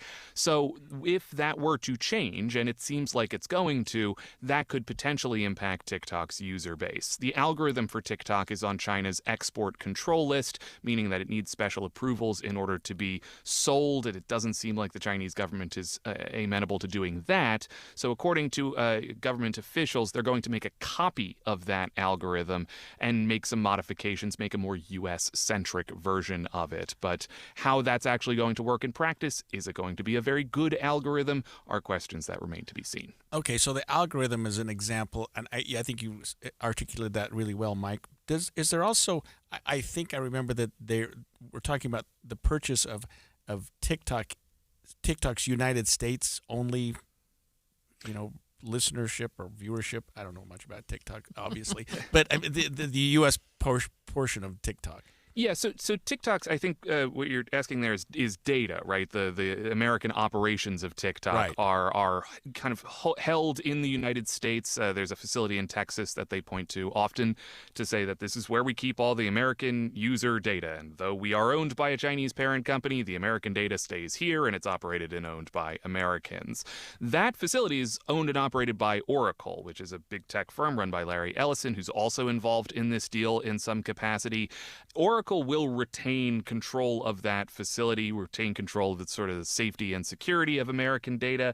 They are also expected to take over the algorithm, the content recommendation algorithm. And Oracle, it's worth mentioning, doesn't really have a ton of experience doing this. They are a cloud computing service. They are a huge and sort of multi-layered tech company. They do a lot of things, but they don't have a ton of background in the sort of social media space. So again, building this new algorithm, I think, is going to be something to keep a close eye on, guys, because it really can't be overstated how important it is to TikTok's success. It's something that TikTok's main competitors in the US, that is to say Meta in the form of Instagram Reels and Google in the form of YouTube Shorts, really haven't been able to replicate. Those two apps are popular, but they're certainly not as popular as TikTok and not as well revered as TikTok for its algorithm. So watching how that algorithm changes, how they are able to make a copy of this algorithm and build it into something else while still kind of remaining, within the letter of the law and, through the approvals with China and what have you, that's going to be complicated and that's going to be challenging going forward. Mike, it also sounds to me like it's going to be a lengthy process. Like this doesn't sound quick at all. No, despite the fact that we've been talking about this for 5 years, since 2020, we are far away from the end of this story, I think. It is expected to be a lengthy process. The first thing that is likely to happen is regulatory approval, both from regulators here in the U.S. Obviously, antitrust folks are going to want to take a look at this and make sure that it falls within the letter of the law. And the Chinese government is going to need to sign off on, the approvals of export technologies and what have you, having a sort of American version of TikTok exist alongside the version of TikTok that the rest of the world gets is going to be an interesting thing to see the Chinese government regulate, to see ByteDance consider as well, just how they manage that particular thing. I do think from the Chinese point of view, both from ByteDance and the Chinese government's perspective, they're excited to have this be done, right? Like they have been talking about this for a long time, and it's been used sort of as a political football between both governments. And I think there is sort of an impetus here to just be done with it and move on. We are, of course, talking about this under the specter of a major trade standoff between these two countries, between the U.S. and China. And this has largely been looked at as a sort of peace offering, a way to, maybe ease tensions here a little bit by getting a deal done. That is all hanging over this in a big way as well. Last question, Mike. What questions do you still think need to be answered, just in your mind? I really want to see what happens with the algorithm, right? Making a copy of an algorithm is interesting to me, and then somehow cutting that algorithm off from the main source company. Like ByteDance is not going to have access to this new sort of Americanized version of TikTok. I think that's going to be something to keep a close eye on. I'm going to be interested to see if the changes that Oracle makes to this algorithm are enough to move people away from TikTok down the line. Like, let's say 3 years from now that this is all done and the algorithm changes and and starts to feel different. Maybe you don't see as many of the creators that you like on this platform. Maybe you start seeing kind of less accurate recommendations sent to you.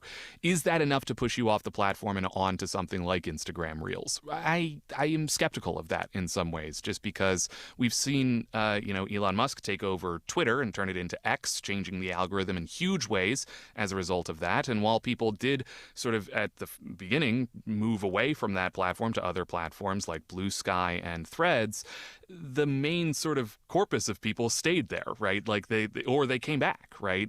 So it's going to be really interesting to see, especially given how much of our lives we spend online, exactly what the migration patterns here are going to be. Thank you so much for joining us. We've been speaking with Mike Dubusky, the ABC technology reporter, about TikTok and a framework, maybe, hint of a deal. So sticking with social media, a whistleblower has released a report claiming that Instagram's deliberate design choices make it unsafe for teens, despite what Meta, the parent company, is promising. That's coming up next, streaming live at KSLNewsRadio.com and on the app for KSL News Radio, sponsored by At Your Service Pros. Let's go!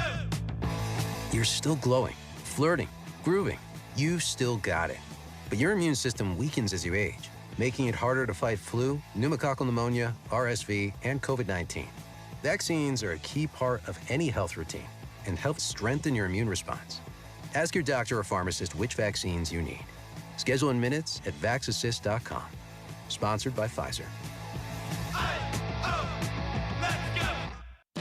Confidence is knowing you're ready to handle whatever comes your way. That's what it feels like to take on your workday with Cintas. They make sure your AEDs are up to date, your fire extinguishers are tested and inspected, your floor mats are cleaned and delivered, and your workwear looks good, feels good, and is freshly laundered with the Cintas Apparel Plus program. So are you ready to take on today? Visit Cintas.com. Oh, I'm ready! And get ready for the workday. The Movie Show broadcasting live today from Sound Sleep, and I'm joined by Melissa Larrett. Melissa, I read this in a New York Times article earlier this year. I thought you'd find this really interesting, that sleep can go a long way towards helping you stay sharp and fending off dementia. This was actually Dr. Feldman in this article was quoted about how a rested mind is crucial for brain health. And we've talked about these things, but it was really interesting to read additional studies. This was in the New York Times about how important sleep is. It's crucial for a lot of things, but you're right, Andy, especially for your brain. Things like anxiety, depression, confusion, memory loss, and then down the road, like you said, more serious stuff like dementia, all linked to not sleeping well. That's why it's so important to get tested, find out if you have sleep apnea. If you do, you're essentially depriving your brain of really important oxygen during the night, all night long. And that goes towards so many different things, including, first of all, heart health. When you stop breathing, I mean, that's the thing. People don't realize they stop breathing at night. Way more. I guarantee you stop breathing way more than you think you do if you've never been tested or never treated sleep apnea. Yeah, and a lot of people don't want to test because they think it's expensive. I'm going to have to sleep in a strange place with people watching me. At Sound Sleep, we do at-home testing, your own pillow. You get to do it for free with the offer today on the Movie Show. Oh, see, free always perks my ears up. Yeah, so it's a great way to do it. And so find out if you have a problem and then fix it. And the way that we fix it is really easy as well. It's with an oral appliance, not a CPAP machine. All right, so today during the Movie Show, if you call and make an appointment with Sound Sleep, 801-716-8672. That's the number you need to call. You make that appointment with Sound Sleep. They'll give you the at-home test. They'll go over it with you, and they'll tell you if you have sleep apnea. You will be surprised by your results no matter what you think. I promise you'll be surprised by the results. But Movie Show bonus? Call in, get the free test, the free appointment, and then when you show up to your appointment, we will also give you 2 free movie tickets. Awesome. 801-716-8672. Make that appointment with Sound Sleep. Getting help with plumbing repairs is easier than you think. All you have to do is call Any Hour Services or schedule an appointment at anyhourservices.com. No one helps more homeowners than Any Hour Services. I'm Andrew Saul, Commissioner of Social Security. I'm here to warn you about telephone scammers pretending to be government employees. Some of these scammers may say threatening things like you will be arrested if you don't make payments or provide personal information. Do not fall for these tricks. These calls are not from us. Real Social Security employees will never threaten you for information or money. If you receive a call like this, hang up. Never give the caller your personal information, like your Social Security number or bank account, or send money in any form, cash, gift cards, wire transfers, or prepaid debit cards. Report the call to our law enforcement arm, the Office of the Inspector General, at oig.ssa.gov. Share this information with your friends and family. Hi, Grandma. Can Nina come over for dinner? Sure. I've been meaning to ask you, what would happen if someone offered you a drink? Grandma? If anyone ever does, I want you to say, no, I have too much respect for my family and I don't want to get in trouble. I promise, Grandma. They really do hear you. For tips on what to say, visit underagedrinking.samhsa.gov. That's underagedrinking.samhsa.gov. This message brought to you by SAMHSA and this station. Inside Sources. So we've talked a lot on this show about lawsuits that the state of Utah is bringing against social media platforms especially for inappropriately contacting and targeting teenagers or at least younger users. And one of the things that we saw just overnight is that there is a former employee from Instagram who's now a whistleblower, has released a report that said, look, Instagram, which is owned by Meta, which also owns Facebook and the app WhatsApp, it has failed to protect children from harm with woefully ineffective safety measures. And that is, again, from this whistleblower and 4 nonprofit groups. It's interesting because Meta, they keep showing up, they keep testifying in Congress, they keep saying we're putting all these things in place. And what this whistleblower is saying is, no, you're not.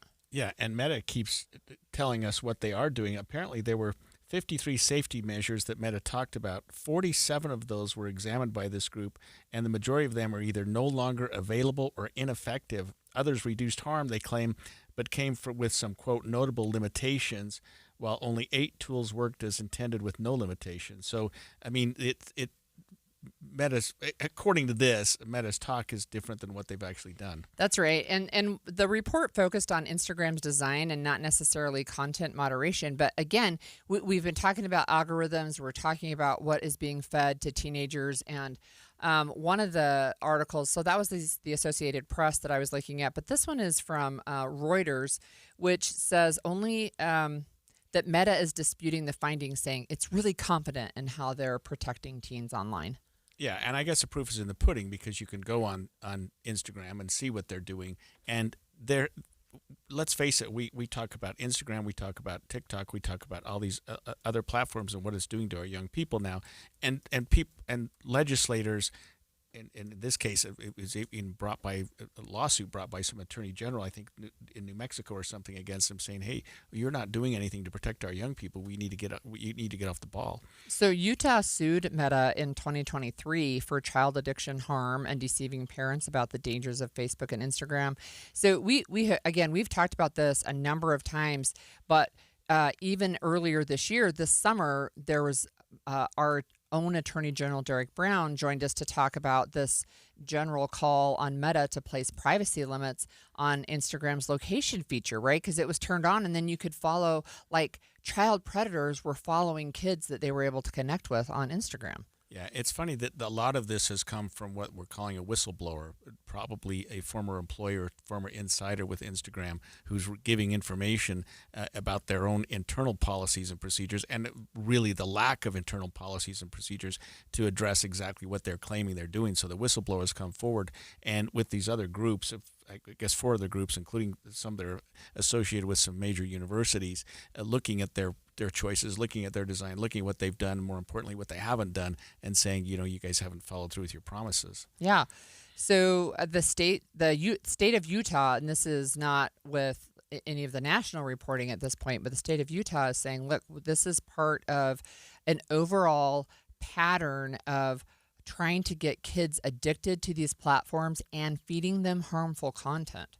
Yeah, so I can understand the platforms wanting to get kids into them. Addicted is a terrible word, but it unfortunately that's what's happening. But the harmful content makes no sense, and you go back to the whole First Amendment problem, and some of these platforms are saying, well, we're just sharing what other people's views are, what other people are posting. We're not espousing that or anything like that. And what steps do they have to take to try to limit that? What can they do really, other than face lawsuits? But the result of what they're posting is causing huge problems. Right, and that's what Utah has focused on: minors, so children under the age of 18. Right, and then there can be substantial harm. And so, if you remember, there was also a lawsuit brought just this summer against Snapchat, which is a different social media platform, but the same type of thing, right? You create a hypothetical teenager, 13-year-old girl often is what they will choose, and then what happens is you go online and then you interact, and it does not take very long before you start to get highly sexualized content. Sometimes you get information about drug sales, you get information, unfortunately, about suicide, and that's one of the huge harms, right? And in fact, I was looking at an article from the BBC, which is, of course, British Broadcasting Corporation, and they just say, look, Instagram's tools that are supposed to protect teenagers from harmful content are not doing that. Teenagers can see suicide and self-harm posts. Yeah, and learn from it. And it's funny that we're talking about this right after we're talking about TikTok and these algorithms. We're talking about what these groups are learning about our young people and the way that they're trying to keep them involved, keep them hooked, keep them looking every day. But then they go down these rabbit holes that makes no sense to me at all, because it's not in TikTok's best interest. It's not in Instagram's best interest to post things like that are causing problems to their own. It's like the drug dealer who overdoses his customers. You don't want to hurt your customer base, and that's a terrible example, but it's true. I mean, if that's what you're doing, you're not only losing your customer base, you're creating lawsuits. There's a brand new lawsuit, and I can't remember exactly where it is in the United States, but this mother is suing social media companies for addicting her child to them, to their content. And if I remember correctly, the lawsuit says that her child is only 9 years old, and he exhibits patterns of withdrawal if she makes him get off of his devices, right, at 9 years old. And so she is bringing a lawsuit against these companies as a personal lawsuit. Yeah, and some of the findings by these groups include that some of the features that were meant to prevent young users from surfacing self-harm related content by blocking search terms were easily circumvented. Anti-bullying messages also failed to activate even when prompted. And so they're saying, well, we've got these things in place, but as the practice isn't quite saying so much. It's not working, or there's easy ways to overcome it. So they've got to take this a little more seriously. Yeah. So again, Instagram, owned by Meta, who also owns Facebook and WhatsApp. Those are all conversations, and they keep going to testify in front of Congress that they're putting all of these safeguards in place, and then you still have reports from people within the organization, or at least used to be within the organization, but other ones outside as well, saying, look, it is not that hard to get around these algorithms. So whatever you're putting on for these parental protections, they're just not working. Yeah, the study is called Teen Accounts Broken Promises. That's the name of the report. Analyze what they've done and what they haven't done, and what the result is it's causing to children. Mm-hmm. They're saying, this report is saying it's a deliberate design choice. This is not an unintended consequence. Right? This is deliberate, that they're doing it deliberately. And, one of the things that was interesting when I was doing some of my graduate degree studies is I had a professor who went into Facebook to do some research. She had to sign extensive non-disclosure agreements to talk about what was going on with the algorithms. But they hire PhDs and data analysts and data scientists to go in. They know what they're doing. Right. And, we're going to talk about this in the next segment, but a lot of this has caused bullying and self-harm. It's caused people to want to hurt themselves, or to take steps that does hurt themselves. Yeah, and that is super sad. And we are coming to the end of Suicide Awareness and Prevention Month, and this week has been a particularly sad week, I think, in the state of Utah. We had a 9th grader kill himself. I actually don't know if it's a boy or a girl, but commit suicide on a school field trip in Orem a couple of days ago. Right. Today is also National Law Enforcement Suicide Prevention Awareness Day. Right, so the members of law enforcement often, which is a group they're higher risk, right? Absolutely, yes. Yeah, because of what they see and the trauma that they view every day. I think law enforcement and our veterans first as well. Yep. Yes, absolutely. And veterans as well have a higher risk of that. So it's actually a lead-in, a sad but needed lead-in. I guess is a good way to talk about it, to our next segment. And we're going to be talking with somebody who is an expert in this area. Her name is Brandy Vega, and she has an organization called Promise to Live.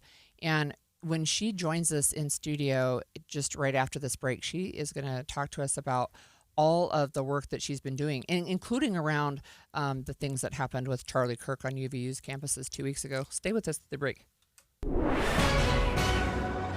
10:30 at KSL News Radio. I'm Amanda Dixon. KSL's top story: students at an elementary school in Orem are learning from home today because of bats. Cherry Hill Elementary School has been working for the last 2 days to remove bats from the building. A few bats were discovered earlier in the week. We found a dead bat. And then as we investigated, our crews found many bats. They were living in the ceiling and in part of the building. Alpine School District spokesperson Rich Stoll tells me they're working with a licensed wildlife management company to get the bats out of the building. Buses are not running today, but the school is still offering grab-and-go lunches, and the school is open if people need to stop by to grab something or if they have a question. Stoll says they're hoping to have kids back in the classroom on Monday. Adam Small, KSL News Radio. Our top national story this hour from ABC News: the delegations from several countries at the UN General Assembly walked out today when Israeli Prime Minister Benjamin Netanyahu started speaking. Giving the Palestinians a state 1 mile from Jerusalem after October 7th is like giving Al-Qaeda a state 1 mile from New York City after September 11th. This is sheer madness. It's insane, and we won't do it.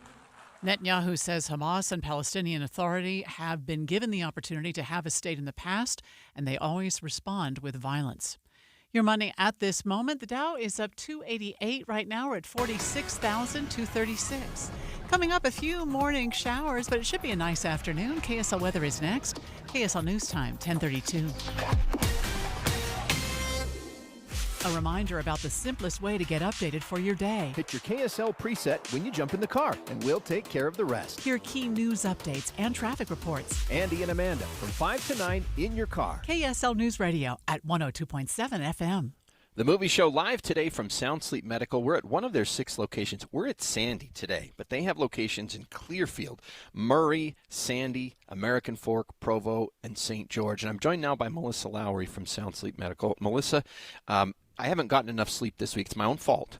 I'm trying to get the right kind of sleep, but without it, my body has felt different. And one of the worst, I'm hungry all the time, like beyond normal. And now that I've gone through a portion where I've had my sleep apnea corrected and I've gotten the sleep that I needed and the amount that I needed together, different story when you're not getting that. It's true. You know, one thing that sleep apnea is linked to is your metabolism. If you're not sleeping well, it can mess up things like stress hormones, blood sugar levels. It becomes harder to lose weight. You could be working out, dieting, feeling like you're doing everything right. Those pounds are just not coming off, and it's likely your sleep apnea has fouled up your metabolism. Now, the way you're going to treat sleep apnea at Sound Sleep is different. It's not putting a CPAP machine and having to hook your face to a hose every single night. What do you do instead? Correct. This is much easier. It's called an oral appliance. It's like a custom-made mouth guard. This is a real medical device, not like something you would find online. It's the perfect size, perfect fit for you. What it does is stabilize your lower jaw to keep your airway open so that your apnea and snoring go away. But most importantly, your oxygen levels are where they should be. All right, so if somebody doesn't know if they have sleep apnea, what can you do for them? Call right now during the show. The number is 801-716-8672. Also, you can find us at soundsleepmedical.com and schedule there.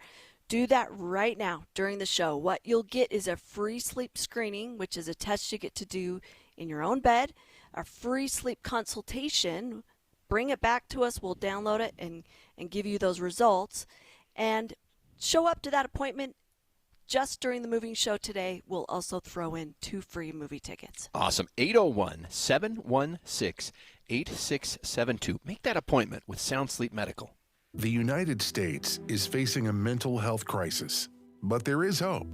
At Huntsman Mental Health Foundation, they're transforming how mental health is treated and researched, bringing compassion, innovation, and access to those who need it most. Your donation helps fund life-saving care and cutting-edge research that leads to better treatment for everyone. It's already making a difference. Huntsman Mental Health Foundation has built Utah's first ever mental health crisis care center, open 24/7 to anyone, regardless of ability to pay. They've also recently launched a youth crisis care program at Huntsman Mental Health Institute, giving kids and teens immediate support. And Huntsman Mental Health Foundation is expanding services like therapy, medication management, geriatric care, and treatment-resistant support. Join us. Be part of the change. Donate today at hmhf.org. That's hmhf.org. Traffic and weather together, brought to you by Mountain America. Turn everyday spending into an extraordinary escape. And back to you, Heather. Well, the only slowing we have right now is out in Tooele County. It's SR 36 southbound as you leave Erta, head toward Tooele City. It's due to lane restrictions. We've got construction on SR 36, so just be aware of that. Most of the other roadways are traveling at speed, whether you're north, south, east, or west on city streets or major freeways. But as always, those orange barrels could trip you up just a little bit and slow you down. UDOT construction alert, plan ahead as US 6 continues to be down to 1 lane in each direction for several miles near Helper. Crews are repairing the road after a diesel tanker fire. Heather Kelly in the KSL Traffic Center. Still a chance for pop-up showers today. In fact, we have a chance of rain through Wednesday of next week. The high today, 81, 82 tomorrow. Right now, it's 72 degrees. I'm Amanda Dixon from the KSL Common Spirit Health Studios. Listen online at kslnewsradio.com. We're Utah's news, traffic, and weather station. The all-new Inside Sources. Your inside access to the people and policies shaping Utah's future. Here are Greg Skordas and Holly Richardson on KSL News Radio. Suicide Awareness Month is coming to an end, and today we are having another important conversation about mental health as we open up the conversation around suicide. Holly mentioned before we broke that today is actually National Law Enforcement Suicide Awareness Day, and we also spoke earlier this week about a 9th grader who was on a field trip in the Alpine School District, Orem area, police saying he intentionally shot himself on the field trip. And we talked with school administrators and others who were involved with that situation. It was just awful to hear about it. Yeah. Look, we have in studio with us Brandy Vega, founder of Promise to Live. And I have to tell you, I've known her for 20 years. I didn't realize it had been that long until she reminded me. So thank you for joining us. And just tell us, what is your organization? Promise to Live was founded in a state of panic. I almost lost my child to suicide when she was just 14. And I made a promise to God, if he saved her, I'd do the work. And so we created Promise to Live, which is essentially the power of a promise. We get people everywhere in a safe state of mind to make a promise that they will reach out for help. And that can be to a friend, a family member, a trusted resource like NAMI, JED, Trevor, AFSP, Live On, or call or text 988. And there are studies that show the power of this, that people who make a promise ahead of time are up to 60% more likely to keep it. So we want everyone to promise to reach out. And then we connect them to partners and resources and tools, because I couldn't find that in the hospital. So what does that look like? Tell me how when you're dealing with somebody who's in crisis, what does that promise, how does that conversation go? So it started with my own child, and I knew that she did not want to live. Things were hard. They didn't want to live. And so I said, will you make me a promise that if you find yourself in that dark place, that you'll reach out to me, a friend, a family member, a resource, or will you call or text 988 or Safe UT? And she made a promise, and I said, when people don't want to live for themselves, when they don't love themselves enough, we honor our word. It's our integrity. It's who we are. It's what we base everything on. It's the one thing we get to control. So when people make that promise, they want to keep it. And sometimes they make the promise for her. It was for her little brother, and it was for me. And it wasn't until 5 years later when finally she looked me in the eyes. And after we had a hard conversation about politics and taxes and all the hard things, and she just looked at me and she said, "Mom, I can't wait to get old like you." Mm-hmm. And I started to cry, not only because she called me old and it hurt, it was true, but you guys, it was the first time in 5 years she said she wanted to live and saw a future. And sometimes we just have to get people through that moment because they don't know where hope is. So we've been working around the clock for 4 years to find the hope and the resources and the tools that can get people through. Wow. Do you, for parents whose kids might not be in crisis at this point, how do you open up the conversation? Yeah, you know what? It's great. So we have these little pocket hugs that we created, and they're tokens. They're kind of like a challenge coin. I served in the Army. I worked in law enforcement. There's a lot of suicides in that area, and so we reach out to them, but also with kids. So what we do is if you can get your hands on a pocket hug, this is what we call them, and it says, when times are tough and you don't know what to do, here's a hug from me to you. Call or text 988 if you're struggling. So when we ask people to make the promise to live, we give them a coin to keep and a coin to give. And the coin is a reminder that you're loved, you're needed, and it's a reminder of the promise you make. But it makes it easy to have the conversation. And whether or not you have a coin, this is what you need to do tonight. And I would challenge anyone listening right now that today you talk to the people you love, your coworker, your spouse, your kids, and you say this. Hey, it's actually called ask. Like this is what I'll teach you. It's ask, acknowledge, support, keep in touch. So it might sound something like this. Hey, I know you were at UVU and that you saw some hard things. How are you holding up? I'm just asking and acknowledging what they're going through. Hey, I know you lost your job. How are you holding up? I know you're going through a divorce. You're acknowledging whatever situation that you see. So with your kids, I know the kids have been mean to you lately. How are you doing? And then you support. I'm sorry. That must be so hard. You just empathize. You say, I'm sorry. That must be painful. And then K is keep in touch. Okay, can we talk about it later tonight? Can we go on a walk? Can we go to lunch? So ask. People don't know what to do. They don't know what to say. They're like, I'm not a trained clinician. You don't have to be. You just have to ask and acknowledge, support, keep in touch. So the conversation with your kids, though, would be this. Life is hard, you guys. Have you ever thought about harming yourself? So the question everyone should be asking is to the people you love, hey, have you thought about suicide? Honest questions get honest answers. You won't plant it, so you just need to ask. And I meet so many people who say, oh, my kid would never think about it, and then they do. So ask the question, have you thought about hurting yourself? And then you say, would you make me a promise right now that if you feel that way, you'll reach out for help? And get them to look you in the eye. That's critical. And make that promise to you. And then say, I'm going to hold you to it. And then you check in. And what I learned from the doctors is you ask on a scale of 1 to 10. So I would ask my child, hey, on a scale of 1 to 10, 1 being the worst, 10 being the best, where are you today? Because that gives you a gauge that's real and measurable. And that was an easier way to track. Mom, I'm a 7. Okay, good. Mom, I'm a 2. I'm not leaving you alone.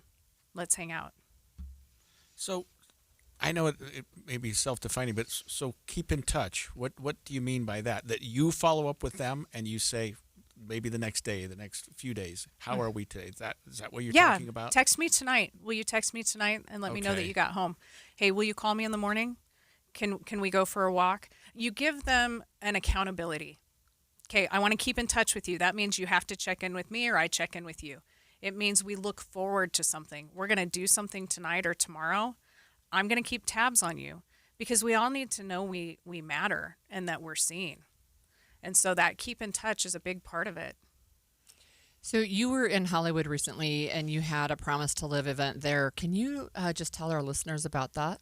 So every year on September 10th, that's World Suicide Prevention Day. It's one day the world comes together to acknowledge this global problem, which, by the way, 727,000 people die a year by suicide. And for every death, there's 32 other people who attempt. Wow. That's 23 million a year. It's a huge, huge issue. So what we do is we gather to bring light and hope and to talk about it, because when we have these conversations and we share openly, we stop the stigma. And when you stop the stigma around suicide and mental health, then you have conversations that save lives. So I get together celebrities, singers, dancers. We had JoJo Siwa, Allison Holker, who you might remember as Twitch's widow. And she's on So You Think You Can Dance. She got our Resilience Award. We had Rob Riggle, who's a veteran and comedian, and he came and handed out our Hero Award. We honor people who are doing good, Innovation Award in mental health and suicide. But then we have performances. We had Indio Downey, and we reached 7 million people. It's our 4th year. We do this every year on this day as a way to come together, and we're going to do it next year, and we're doing 1 million hugs for hope. So the Pocket Hugs, we're going to do the world's largest Hug the World campaign, global activation. I want to ask you one last question. You were at UVU last week in Yes. response to what happened, the killing of Charlie Kirk. Why did you decide to go there? What was important for you? It's important for Promise to Live to let everybody know, no matter how you vote, where you are, what you feel, that at the end of the day, it's about love. And we wanted everyone to know that they are loved. We wanted to give them a hug. We gave out over 1,500 pocket hugs in 2 hours. We probably gave out 1,000 real hugs. People need connection now more than ever. They need to know that somebody's there. We need to know that we have more in common than we have difference. And for us, it was personal because half my team had kids there. And the shooting happened on the same day as our show. So we got the information in real time. I had a father shaking whose son was 10 feet away from Charlie when he got shot. And we stopped and we prayed as a group because this is not what America is about. It's about promising to one another, supporting one another, and being here. And so that's what we wanted to share. I actually have one final question. We have a texter who asked this, where can they get a Pocket Hug token? Yes, go to promise2live.org. You can find them on our website. We're at FanX right now. I've got a team. If you see them out there, Promise to Live, they're out doing interviews. Find those guys. They've got pocket hugs. And then we've got events every third Thursday. Come see us. We want to support you and get involved, and we want people to join us. Thank you so much for that important conversation. We will be right back after this break. The Management Minute is a service of the MBA program in the John M. Huntsman School of Business at Utah State University. I'm Professor Scott Hammond. I spoke with a hiring manager who told me that 3 of the 10 resumes that he had in the top listed pile were almost identical. Same wording, same experiences, same interests, but different names. The candidates had used the same AI program to modify their resume to fit the job description. It was no surprise that the AI-based hiring program labeled them as one of the top candidates. But it got worse. Other candidates had almost identical answers in the phone interviews because AI told them what they thought the employer wanted to hear.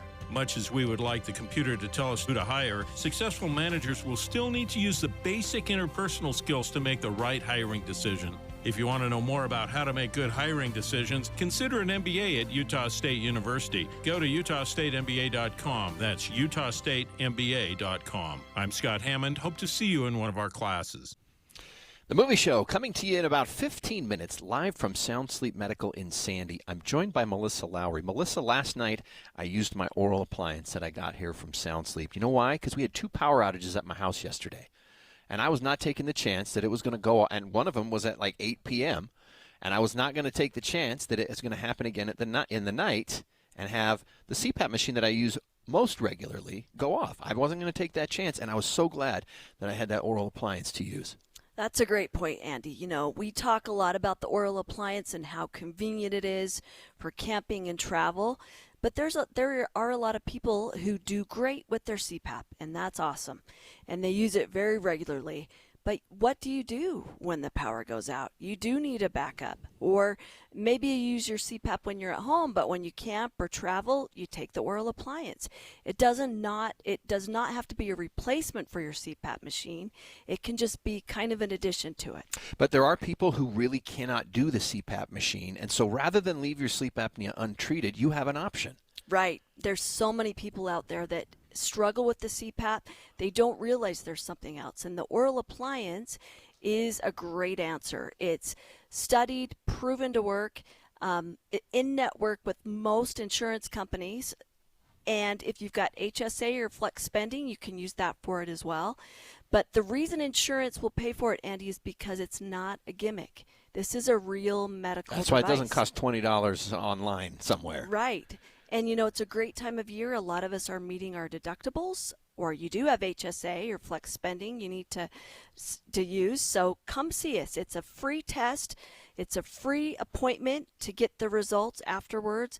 You can't Can't lose with that. Free is great. Yeah, so make that appointment right now, 801-716-8672. And if you do it during the movie show, Melissa, and then you got to keep your appointment. Make the appointment, keep the appointment. Melissa, what are you throwing in? Yeah, show up, and we're going to give you 2 free movie tickets. So you get tested for sleep apnea for free. You get to go over the results for free. You get 2 free movie tickets.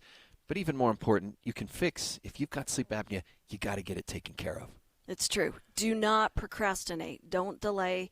It's a pretty serious health issue. 801-716-8672. Make that appointment with Sound Sleep Medical. September means it's time for Any Hour Services free furnace sale. What's up, everybody? I'm Mike Wilson with Any Hour Services, and as summer comes to a close and falls right around the corner, the weather gets, well, perfect. And when the weather's perfect, people need a little extra incentive to replace their heating and cooling system.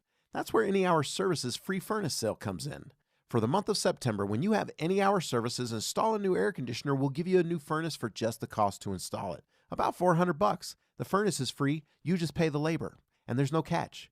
There's no raising the price on the air conditioner first. There's no making you buy the most expensive air conditioner to qualify. There's none of that. There's just a desire to keep our technicians working while the weather's mild and a genuine appreciation of you for helping us keep them busy. So if you've been thinking about replacing your old furnace and air conditioner and want to know exactly how much you can save during our free furnace sale, call Any Hour Services today and schedule a free estimate. Google Any Hour Services or schedule online at anyhourservices.com.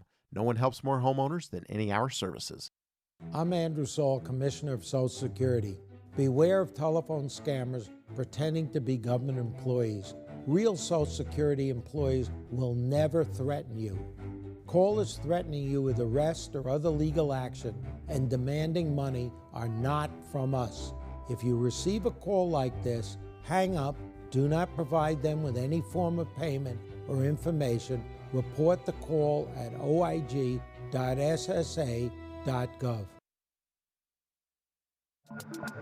And expanded Inside Sources.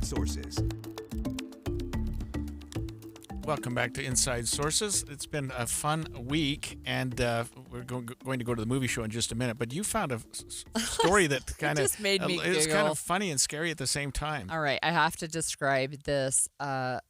You know the flyers that people will put up, like missing dog or whatever.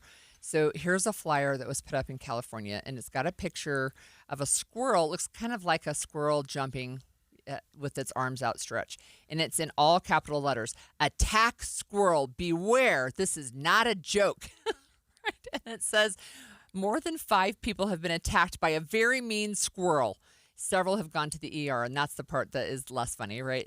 Squirrel? The squirrel is a mean squirrel, and it's actually has bitten people looking for food, I guess. I mean, it's in California, and there are people walking in a park where this very mean squirrel has been attacking people. Okay, then I have to tell you my personal story. It was one of the very, very last. I'm on the ski patrol at Powder Mountain Ski Resort, and somebody said there is a bird on one of the runs that's causing a problem. Will you go take a look at it? And I'm like, yeah, how bad can this be?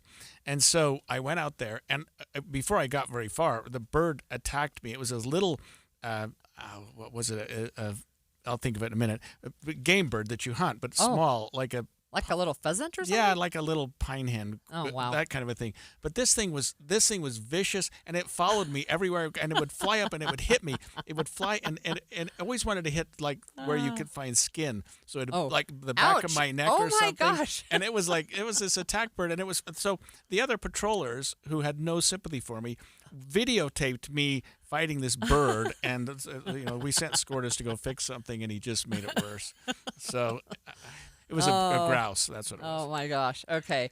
So I just have one other fun fact before we go to the movie show. And it is on this day in 1955, BYU Hawaii actually opened. So it's their 70th birthday.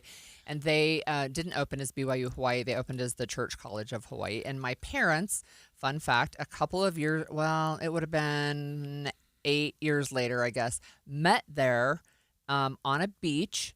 And my mother says they met playing leapfrog on the beach next to Church College of Hawaii, and here I am. There they go. Yep. Fun.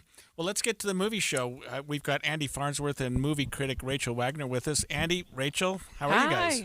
Well, we're good. And how about you guys today? We're having a fun day. It's Friday, getting ready for the last weekend in September. and we've got a Leonardo DiCaprio movie. You guys fans of Leo? Yes. Most of the time. Most of the time. Every once in a while he does one that just really bothers me. So. I say yes. This one will be interesting. I'm not sure. I mean, I think people will like Leonardo DiCaprio in it, but I don't know what everyone else will think. I think it depends, Rachel, if you're a fan of the director. Yeah, it's going to be interesting to see what average moviegoers think versus, because film Twitter and film critics and they're going crazy. They love it. Yeah, so it's directed by Paul Thomas Anderson, who has also done movies like, he did Boogie Nights, which is a cult classic for a lot of people. He did There Will Be Blood, which is really polarizing for a lot of people. Some love it and some just do not like it. Interesting. And Punch then Drunk Love. Punch Drunk Love, one of the ones that Adam Sandler actually gets credit for being a good actor in. So you got to give a director credit for that. Well, in this one, he's working with Leonardo DiCaprio. He's working with, I can't think of his name now all of a sudden. Sean Penn. Sean Penn, yeah, there we go. Tiana Taylor, Regina Hall. So he's working with a really talented group of actors.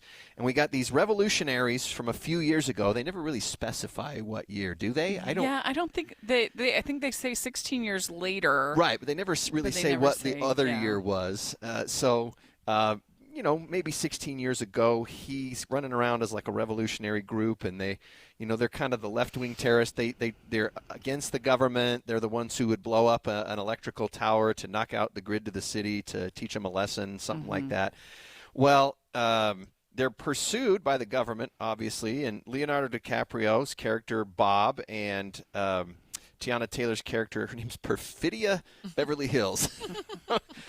They have a child, a little tiny baby that they're raising, and then it all kind of hits the fan, and she doesn't want to be the mom, so because she's just got too much revolutionary blood in her, so she takes off. Leo runs off with the baby to, I don't think they ever said Seattle, but it sure seemed like it was up near Seattle. It was the suburbs. Yeah, and then they lay low, and then this little baby turns into a teenager, and then the movie jumps ahead those 16 years, and now Sean Penn's character has tracked him down. He's been looking for him. And then that's where the bulk of the movie takes place, is what happens in this time when the daughter is 16 years old. And this is the thing for me. So it's Paul Thomas Anderson. So people know his style. This is the first one of his movies that I've seen. Oh, wow. I know. Everybody send in your text. But this felt at times like a Coen Brothers movie. When the Coens are good, they'll mix action, they'll mix some kind of drama, they'll make a commentary to some point, but then they have this humor that just seems to come in out of nowhere. And that's what Leo DiCaprio's character cracked me up the entire movie. He wasn't. You know what I kept thinking of the whole time is Eddington. I feel like the movies are very it did similar. have some very funny moments like that where you're also like, some of this is disturbing, but some of this is like really funny. Yeah. Well, So- that was a question then. Is this like a tongue-in-cheek comedy movie? What is this? No, it's like an action thriller almost / there's just some comedic moments. There's a lot of things that happen in it. It's also 2 hours and 45 minutes long, so there's a lot of time that you'll spend inside this world. I enjoyed it for the most part, but I really, if DiCaprio hadn't been kind of goofy, I don't know if I'd have liked it as much. Comedy adventure. Comedy adventure is how it's labeled. officially described. Rachel, educate me on what a Paul Thomas Anderson movie I should expect when I go see one. Because I can't. You mentioned a couple. I can't think of seeing any of those. Coen Brothers, yes. Yeah, so Coen he Brothers. is very creative. He makes bold choices in how he films it. His movies tend to be really long, and this is that. He has quite a bit of variety. Phantom Thread, that's a popular one that's quite good. That also has some comedy mixed in with the drama. That one's actually kind of a bizarre rom-com. Magnolia, that's a famous one. Oh, Magnolia. That was Tom Cruise, right? Yes, he's in it. So he tends to be a little bit artistic, but also somewhat approachable. I wouldn't say he's not like Nolan, but like in the sense that Nolan can appeal to both. And I don't know if we have actually mentioned the name of the movie. It's called Yeah, I was One gonna Battle say, After Another. One Battle After I just Another. realized I don't think we've said the name. One Battle After Another, and it is rated R for all the things. It sounds timely, though. You've got a group protesting against the government, so we'll see. Yeah, and timely is a key word because, again, it's almost 3 hours. Wow. You're going to have to spend some timely on it. And so that's our movie show question of the week. Name the best movie you've ever seen that's extremely long. Okay, so this is one of my favorite movies of all time, but I didn't realize it was extremely long until I just looked it up, and it's extremely long. Oh. It's a remake. The Godfather. Godfather 2. It was. Oh, yeah, it is long. 3 hours and 22 minutes. But I'll tell you, it's mesmerizing. It's a movie that I could watch over and over again. It goes in and out of the the back time and the forward time and whatever it's been. Are you a bigger fan of 2 than 1? Oh, yes. But I love them both. And I refuse to watch 3. I've watched it once and it was. Did you watch the remake of Coda? He re-edited it. Oh, no. It's called Coda, The Death of Michael Corleone. I'll watch that. Okay, so at least a newish version of The Godfather. You're welcome, Greg. How about you, Holly? You can't say Somewhere in Time again. It's Lord of the Rings. Oh, So, okay. But which of the 3 extendeds is your favorite? So all of them. You have to pick. Gosh. The 4-hour okay. Return of the King? Yeah, probably. I mean, I don't know, right? Because they all go together. So I will have to share that I watch those. Our family watches the extended version of all 3 every Thanksgiving weekend, but we have to do it over a couple of days. Yeah. Well, that's without a break. It takes a couple of days. I know. Well, I tried watching 1 per day extended editions, and even then I was burned out by the 3rd day. So I do 1 a week now when I do that. So how long did you say One Battle After Another is? One Battle After Another is 2 hours and 48 minutes. That's a long movie. That's a long movie. It is a long movie. Well, it won't be a long wait before your show starts today, so we're going to invite our listeners to stay with us because after the break, the KSL Movie Show with Andy Farnsworth and movie critic Rachel Wagner will be with us. So stay tuned.